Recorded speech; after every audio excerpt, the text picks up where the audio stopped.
Almost instantly, when you turn the corner to enter Gorham's Bluff, you've entered another world.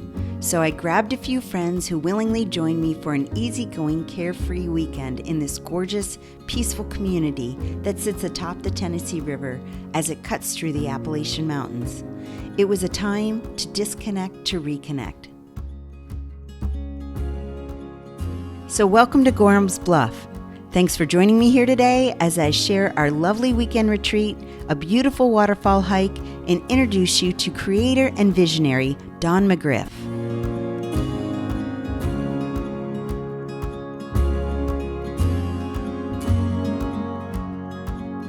Hi, today we are here at Gorham's Bluff, and I'm with Don McGriff, and we are sitting atop the Tennessee River. Thanks for having me.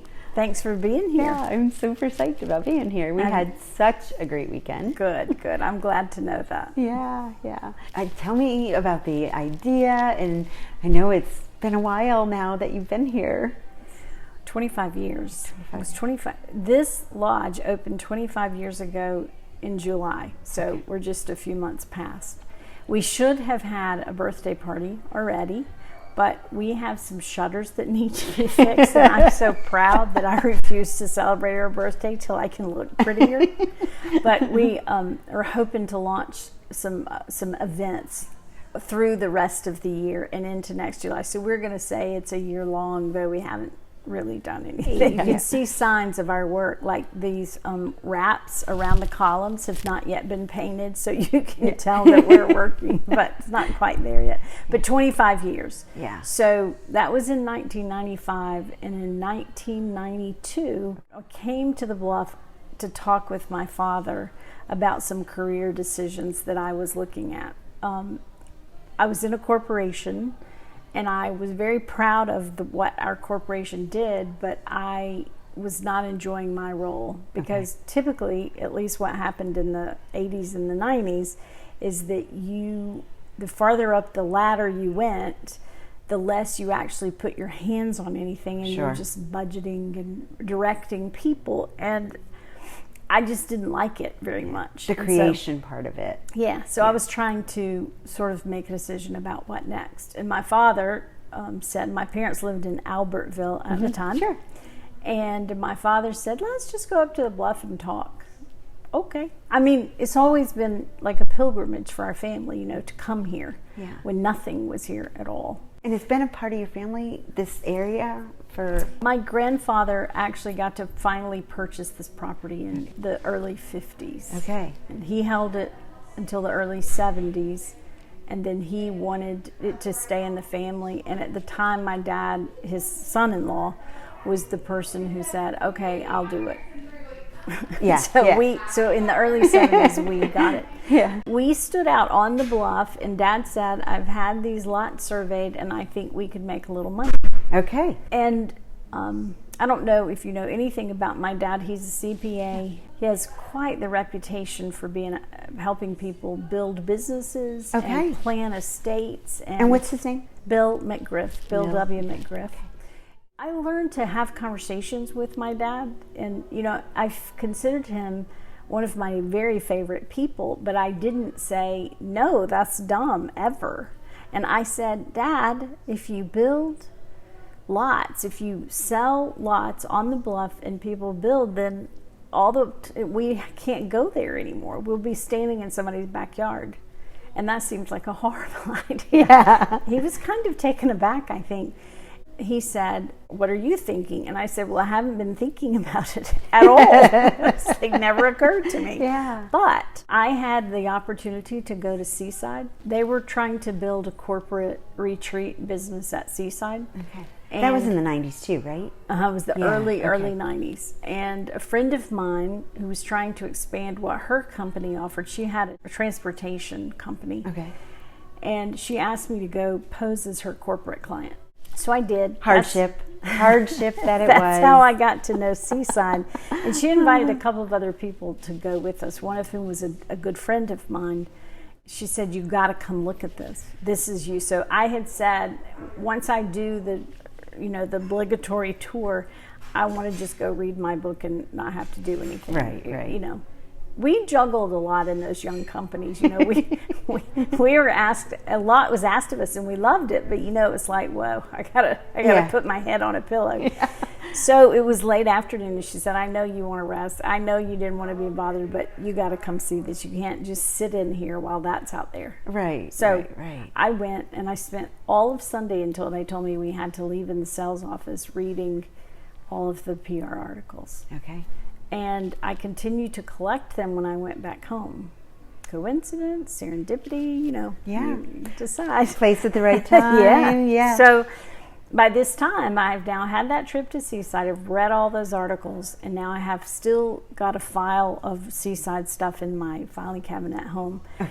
And so I started on this with my dad to tell him, well, what if we treated the Bluff like Seaside treated the ocean, which at the time there was no plan to build anything on the ocean. Oh, right. And so I said, because if you do, then everything behind us loses value, because now what?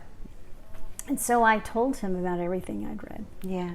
And then, so that sort of started it. Okay. And we started examining the articles and asking questions.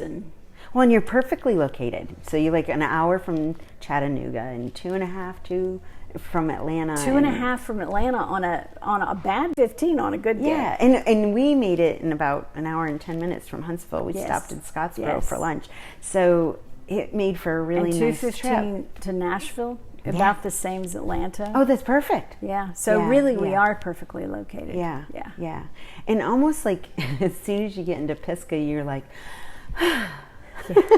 Well, it's pretty slow moving. Yeah, it's nice. It's Dollar nice. General's hopping, but pretty much everywhere else is. We did notice that. Yeah, it's quiet. But we hiked the Pisgah Gorge, which was very close to here, and that was really pretty. We were told like the falls is probably not going to be running too much because it's fall and it's not the best time to go hiking for falls, but it was really pretty. I got some great shots. It's a fabulous time to go down where the dam was and go on the rock. Yeah, we didn't make it all the way down there. That's not too far. No, and yesterday we went to Mentone, and we had just missed the farmer's market, but we went to the general store, Nina's General Store down there, and got some goodies. Which has great little gourmet items. Yes.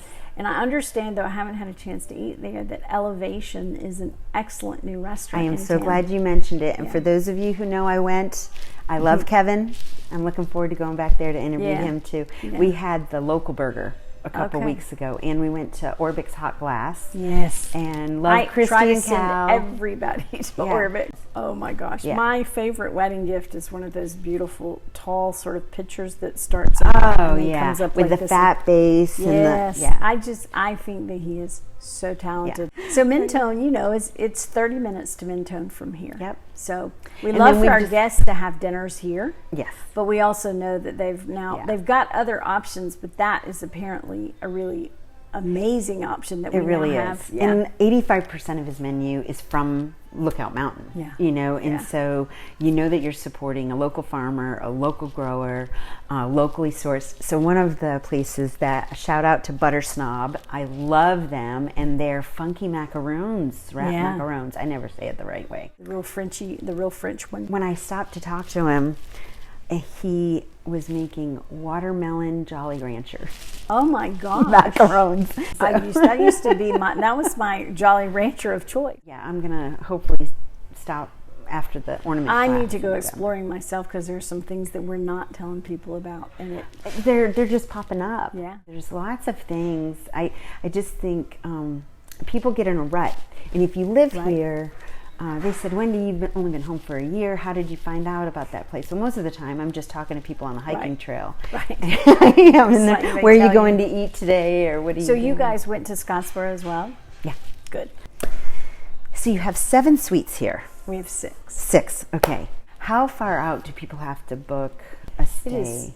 Who knows? Okay. That's great. I love it. So here's what I always say when guests ask me.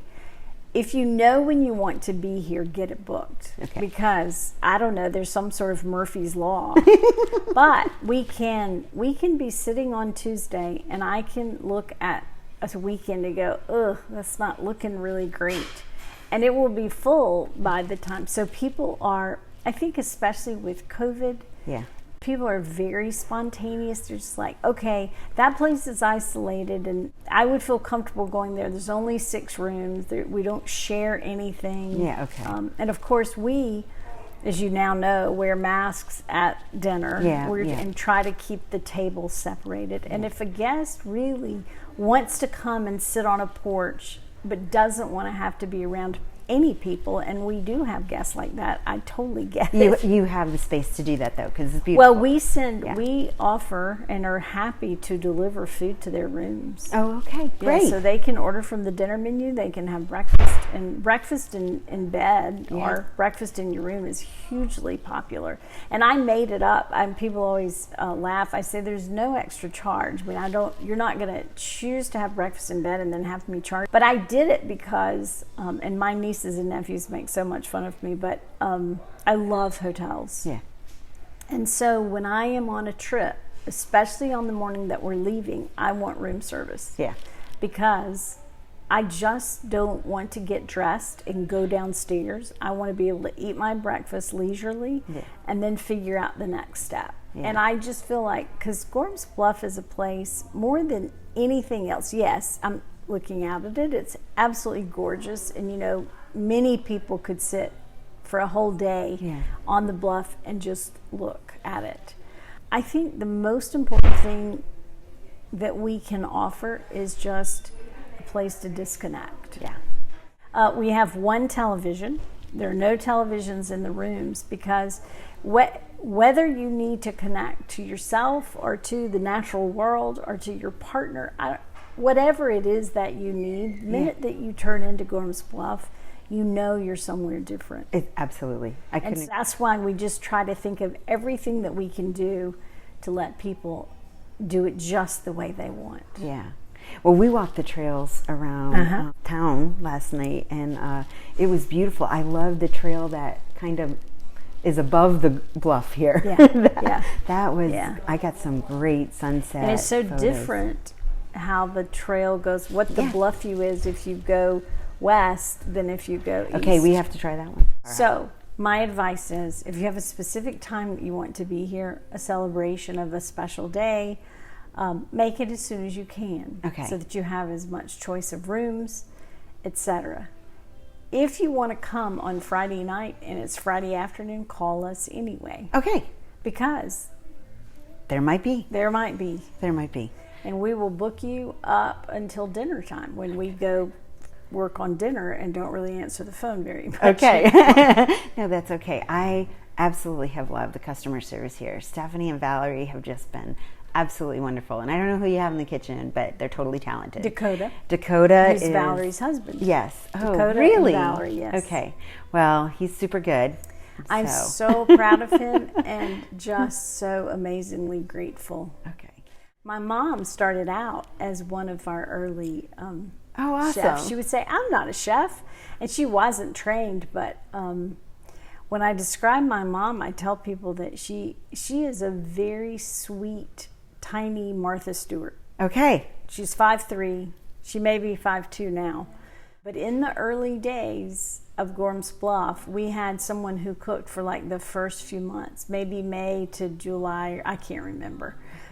And then she just took it because we all said, Mom, your food is as good as anyone. We grew up royally in that regard because we always had wonderful meals. Right. Always. If you do have such an event and you want to add some other celebration things, we can do a celebration package. Okay. Which includes chocolate-covered strawberries. Yum. And a little bit of sparkling, complimentary bubbly. Sparkling, yes.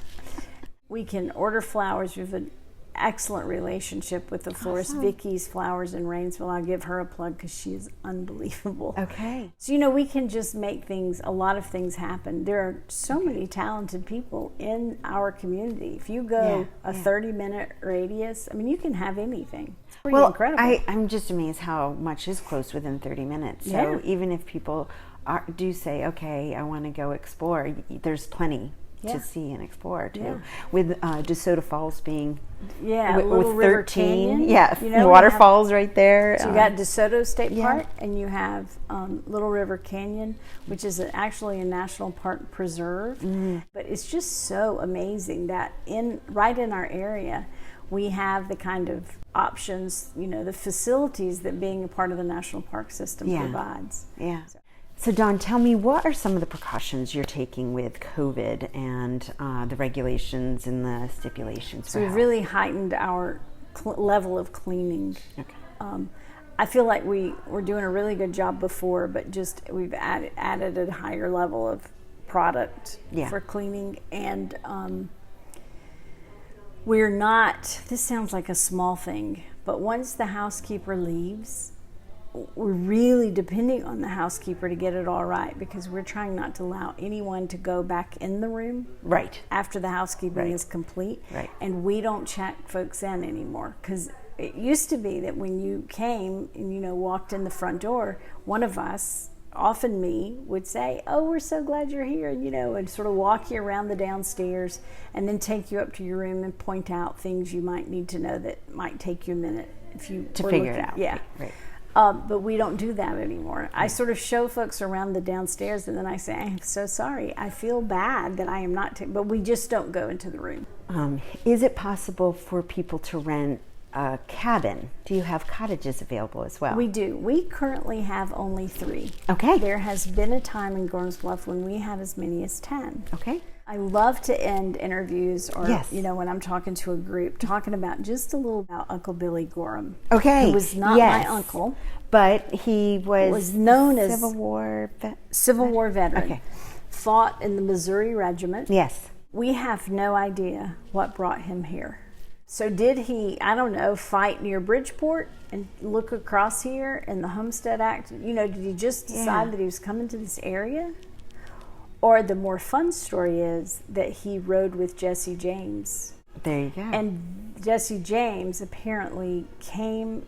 Now, for a long time, the story that I had been told and the one that I related was that his brother, Jesse's brother, escaped through the courthouse window, so he was never really tried. Oh.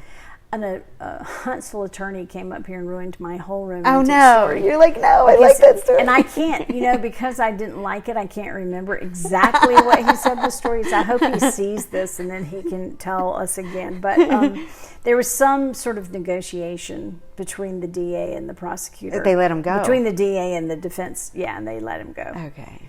Or I don't know what was required, but the rumor about Uncle Billy when he came here was that he had gold and that he hid it. Well, we haven't found. Well, we all get gold when we come here, but we haven't found the pot of gold. He was definitely eccentric, and if I had fought in the Civil War, been captured by the federal soldiers and had been in a prison camp in Mississippi when it was over, I have no idea what that war mentally did to people. I know. So if the Homestead Act worked the way that I was taught in 4th grade social studies, he had to be here for 5 years. Okay. He got the deeds to 80 acres, 2 40-acre tracts in 1892. Okay. 6 years before my grandfather was born in 1898. So Loman Woods, who was my grandfather's good friend, bought the house that my great-grandfather built. And Loman was still alive when we started building Gorham's Bluff. And he used to come over here in the afternoons. I remember sitting up on the porch with him. He would tell me stories. But when we were writing our first brochure, Mom said, "The Bluff is beautiful, but it's so vast. It makes me want to connect with someone, whether it's, sharing a book, talking about a book together, or listening to music, whatever it is, I have the need to connect to people. That's what the vastness makes me feel." And I thought, well, that's exactly what Uncle Billy was doing. He was living in this fantastically beautiful, unspoiled place, and he just wanted to connect. Yeah. So he made himself connect. We have really tried to sustain what I think makes it amazing. Sure.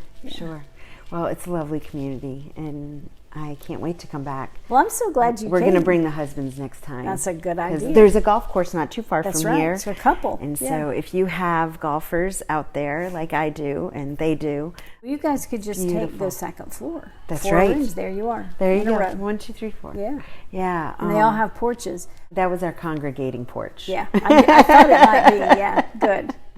Thank you so much for joining us here today. I look forward to my return visit to We look Gorham's forward to Bluff. having you. Thanks, Dawn. You're welcome. Hi, thanks for watching the video. I hope you enjoyed it. I have much more content on my website, travelwithwendy.net, and you can also support this channel by becoming a Patreon patron. The links are below. Remember, it's always an adventure when you travel with Wendy.